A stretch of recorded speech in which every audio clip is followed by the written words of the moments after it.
बिस्मिल्लाहिर्रहमानिर्रहीम। अल्लाहुम्मा सल्लि अला सय्यदना मुहम्मद व अला आले सय्यदना मुहम्मद। अस्सलामु अलैकुम स्टूडेंट्स। आज हम करेंगे example 8 given in your text book.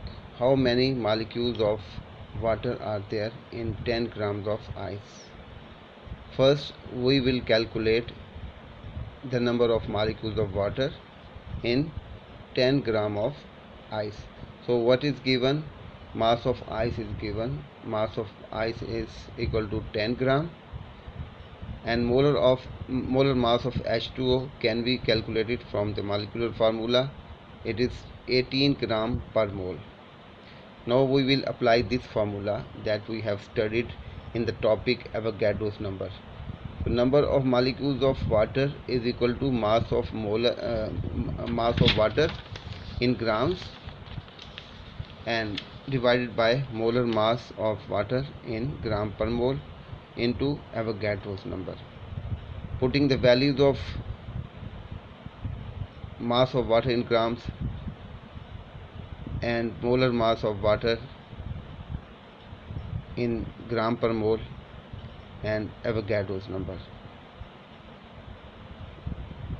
इसको कैलकुलेट करेंगे। 10 को डिवाइड करें 18 से, यह आ जाएगा 0.55 into 6.02 into 10⁻23। Now we will multiply 0.55 with 6.02. The answer will be 3.31. So number of molecules of water are 3.31 into 10⁻23. So we have calculated the number of molecules of water in 10 gram of ice. Now we will calculate the number of atoms of H, hydrogen and oxygen separately. अब हम water में separately कितने hydrogen atom है, कितने oxygen atom है, वो calculate करेंगे। सो 1 molecule of water कितने हाइड्रोजन कंटेन करता है? 2। ठीक है जी। सो 3.31 इंटू 10⁻23 मॉलिक्यूल्स कितने हाइड्रोजन एटम्स रखेंगे? इसे 3 से तरफ दे देंगे। ठीक है जी, ये वाला आ गया। नाउ अब हमने ऑक्सीजन एटम्स मालूम करने हैं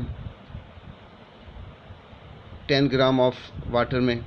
तो एक मॉलिक्यूल वाटर में कितने ऑक्सीजन एटम होते हैं? 1 होता है। इतने मॉलिक्यूल्स ऑफ वाटर में कितने ऑक्सीजन एटम होंगे? हम इसे 1 से ज़रब देंगे तो ये आएगा। ठीक है जी। अब हमने तीसरा मालूम करना है the total number of atoms, the covalent bonds present in the sample. अगला हमारा जो है हमने कैलकुलेट करना है कि पानी में कितने कोवलेंट बॉन्ड्स हैं। सो 1 molecule of H2O contains number of covalent bonds 2। हमने मालूम करना है कि 3.31 इंटू 10⁻23 मॉलिक्यूल में कितने कोवलेंट बॉन्ड्स हैं। तो हम 2 को मल्टीप्लाई कर देंगे इतने 3.31 इंटू 10⁻23 से, तो आंसर क्या आएगा? तो ये नंबर ऑफ कोवलेंट बॉन्ड्स आ गए इन 10 ग्राम ऑफ वाटर। ठीक है जी। अब हमने मालूम करना है कि टोटल नंबर ऑफ ऑक्सीजन और हाइड्रोजन एटम्स कितने हैं। तो हम इन्हें जमा कर लेंगे। ये क्या है? नंबर ऑफ, ये हाइड्रोजन एटम है और ये ऑक्सीजन है। इन दोनों को जमा कर लेंगे। 6.68 इंटू 10⁻23 प्लस 3.31 इंटू 10⁻23, इनको दोनों प्लस करेंगे, आंसर आएगा 9.91 इंटू 10⁻23। तो total number of atoms of hydrogen और ऑक्सीजन कितने होंगे? 9.91। अब हम एग्जांपल नंबर 9 करते हैं। एग्जांपल 9 है 10 gram of H3PO4 has been dissolved in excess of water. 10 gram H3PO4 को एक्सेस ऑफ वाटर में डिज़ोल्व किया गया। और वो कम्प्लीटली डिसोसिएट हो गई इनटू आयन। तो हमने पहला हमारा जो है कि हमने number of molecules in 10 gram of H3PO4 मालूम करना है, ठीक है जी। तो सबसे पहले हम दिया क्या हो गया, मास ऑफ H3PO4 दिया हुआ है कितना 10 ग्राम, और मोलर मास H3PO4 का हम निकाल सकते हैं। 3 हाइड्रोजन है तो एटॉमिक मास 3 हो गया। फास्फोरस 1 है, फास्फोरस का एटॉमिक मास 31 होता है। ऑक्सीजन 4 है, ऑक्सीजन का एटॉमिक मास होता है 16, तो 4 एटम्स का एटॉमिक मास कितना हो गया 64। इन सब को जमा करेंगे 98 ग्राम पर मोल H3PO4 का मोलर मास आ गया।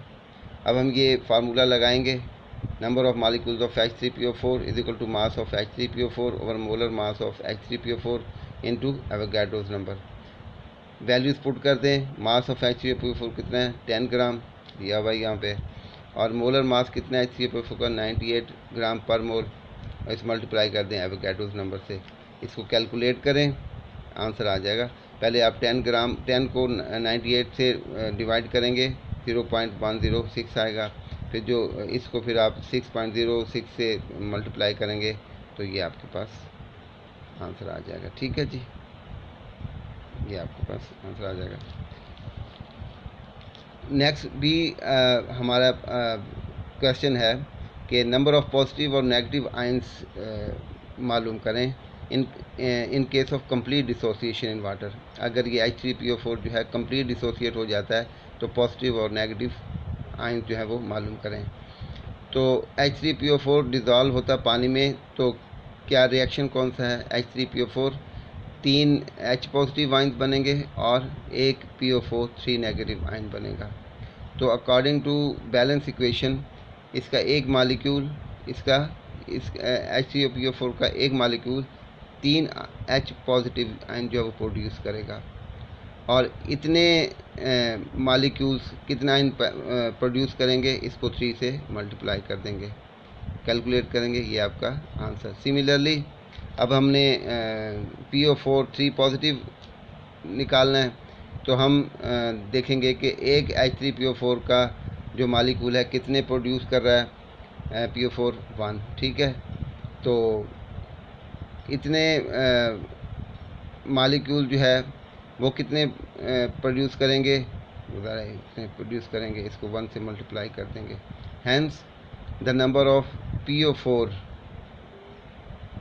आयंस विल बी 6.1423, ठीक है जी। अब इसका सी पार्ट है,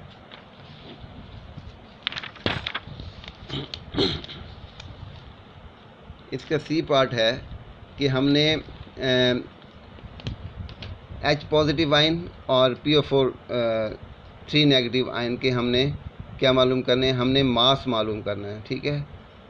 तो ये वाला फार्मूला लगाएंगे, number of H positive ion is equal to mass of H positive, ionic mass of H positive. This number of H positive ion हमने पीछे निकाल लिया, 1.842 इंटू 10⁻23 था। मास ऑफ H पॉजिटिव हमने मालूम करना है, आयनिक मास जो है वो H पॉजिटिव का 1.001 होता है, एवोगाड्रो नंबर से ज़रूर दे दी। अब ये मल्टीप्लाई करेगा इससे, ये चीज़ आ गई, ये वाला मल्टीप्लाई करेगा इससे, ये आ गई। हमने ये मालूम करना है तो ये वाला जो नंबर है वो इसके नीचे आ जाएगा, ठीक है जी। अब आपने क्या करना है, इसको और इसको ये 10 raised to power 23 से कैंसिल हो गया। आपने 1.008 को 1.842 से मल्टीप्लाई करना और फिर डिवाइड कर देना 6.02 से, आंसर आएगा 0.308 ग्राम। अब नंबर ऑफ PO4 3 नेगेटिव मालूम करना है, ये वाला फार्मूला अप्लाई करेंगे, mass of PO4 3 negative, ionic mass of PO4 3 negative into Avogadro number. Number of PO4 हमने मालूम किए हुए हैं इन B स्टेप, B पार्ट में। ये मास ऑफ PO4 3 नेगेटिव मालूम करना है, और आयनिक मास ऑफ PO4 3 नेगेटिव होता है 95, एवोगाड्रो नंबर ही होते हैं। 95 मल्टीप्लाई कर जाएगा 6.14 इंटू 10⁻22 से, और ये जो है इससे मल्टीप्लाई करेगा। हमने ये मालूम करना है तो ये वाली चीज़ जो है इसके नीचे आ जाएगी, ठीक है। अब आप इसे कैलकुलेट कर लें, ठीक है जी। तो ये आंसर आएगा 9.689। और डी पार्ट ये है कि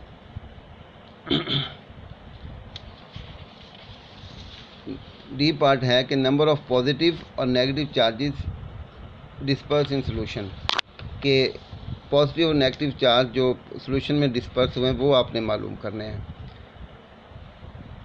सो 1 molecule of H3PO gives 3 positive charges, ठीक है जी, और इतने मॉलिक्यूल्स कितने गिव देंगे इतने, तो H पॉजिटिव आपके पास कितने डिस्पर्स हो गए ये, ठीक है। तो जितने ही H पॉजिटिव आयंस सॉल्यूशन में पैदा होते हैं उतने ही नेगेटिव आयंस पैदा होते हैं। So number of positive and negative charges are always equal, so number of negative charges dispersed in the solution will be 1.842 into 10⁻23, ठीक है जी। ये आपके एग्जाम्पल नंबर 8 और 9 थी। इंशाल्लाह ताला नेक्स्ट हम अगला जो टॉपिक है वो डिस्कस करेंगे अगले लेक्चर में। अल्लाह हाफिज़।